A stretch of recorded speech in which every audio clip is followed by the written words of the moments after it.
Salutare, dragi prieteni! Vă salutăm din Oradea, din România. Astăzi este 23 aprilie. Mai este puțin și începe sezonul concursurilor cu maturii, dar știu că ați avut curiozitatea să vedeți ce s-a întâmplat cu crescătoria pe care o pregătim pentru pui.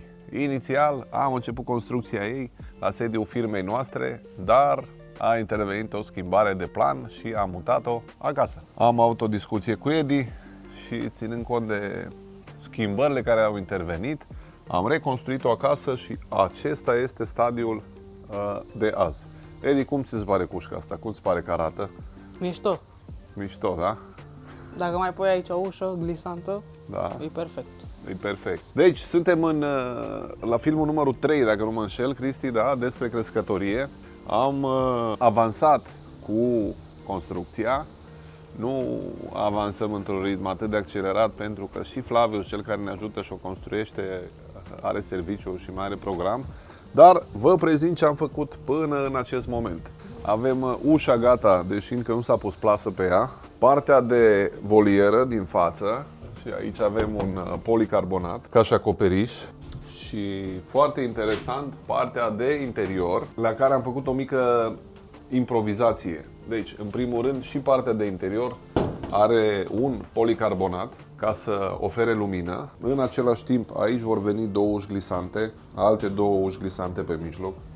Urmează să punem și boxele înăuntru și vă spuneam că am făcut o mică improvizație. În ce sens? Pe modelul olandez pe care eu l-am văzut și, apropo, să mai fac o divagație, credeam că e primul model care se construiește în România, dar nu este așa. Un coleg de la Timișoara mi-a scris că are și el un model similar, așa că nu este în premieră, dar ce e foarte îmbucurător este că acest coleg este foarte mulțumit de cum funcționează crescătoria lui și atunci avem speranțe și noi ca acesta să fie un model de succes. A avut și el problema acoperișului, a rezolvat-o parțial, mai are o parte de rezolvat, pentru că nu găsim în România niște plăci de azbest, erau pe vremuri, acum au o altă denumire. Dar pe modelul plăcilor de azbociment sunt niște plăci ondulate și tot în Olanda sunt și plăci ondulate de policarbonat care culcă exact pe pasul onduleului și atunci pot fi folosite și policarbonatul ondulat și plăcile ondulate. Dar ce am făcut? Am folosit țiglă normală și am pus o placă de OSB sub țiglă. Aici urmează să avem închiderea, iar aici urmează să deschid complet. Va fi plasă, da? Deci o să avem șubere de închidere și, în teorie, aerul va circula de aici, vedeți? Aici urmează să închidem cu plasă și există o fantă pe care aerul va intra din față și va ieși prin spate și, teoretic, ar trebui să asigure aerisirea necesară. Nu vom ști lucrul ăsta până în momentul în care avem porumbeii și tot sistemul făcut, dacă funcționează sau dacă nu funcționează. În plus, așa cum a zis Edi, vom avea și două uși glisante pe exterior pline ca să putem închide complet compartimentul. Boxele pe care le vom folosi sunt niște boxe pentru pui, cel puțin în 2026, pentru asta folosim crescătoria. Vom vedea în viitor dacă vom adapta cușca pentru maturi sau nu. Niște boxe făcute de colegul nostru Vancea Flavius.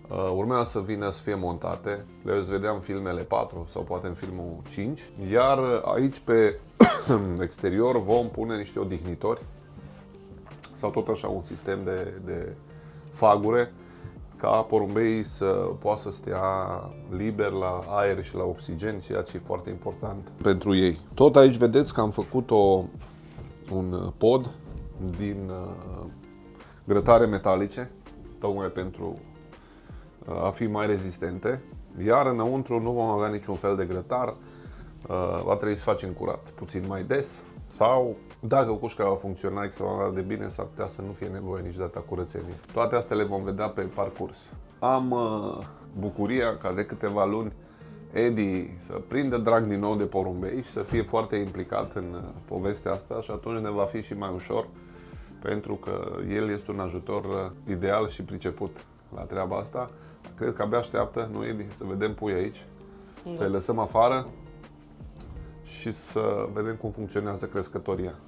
Aici va fi sputnicul, Va fi un Sputnik adus din Olanda pe model Habro, exact ca toate Sputnicele pe care le vedem aici. Și eu sincer sper și îmi doresc să avem rezultate frumoase la concursurile cu puii și mai ales să creștem o generație de pui sănătoasă pentru a avea șanse și mai mari anul viitor la curse. Dar așa arată acest model de crescătorie. Sper să vă ajute și pe voi și vom reveni cu update-uri și cu filmulețe, tocmai pentru a vă arăta cum am finalizat, ca și în cazul acoperișului, ce model am adoptat, să vedem cum funcționează modelul acesta sau, dacă nu, pe toamnă voi schimba cu plăci ondulate, cum funcționează crescătoria și cum funcționează lucrurile, pentru a vă fi și vouă ușor să copiați modelul în măsura în care veți considera că aveți nevoie. Cred, așa cum am văzut această crescătorie, că poate fi o crescătorie ideală, modelul ăsta de crescătorie, bineînțeles pentru orice tip de sistem de zbor, dar pentru femeile la văduvie cred că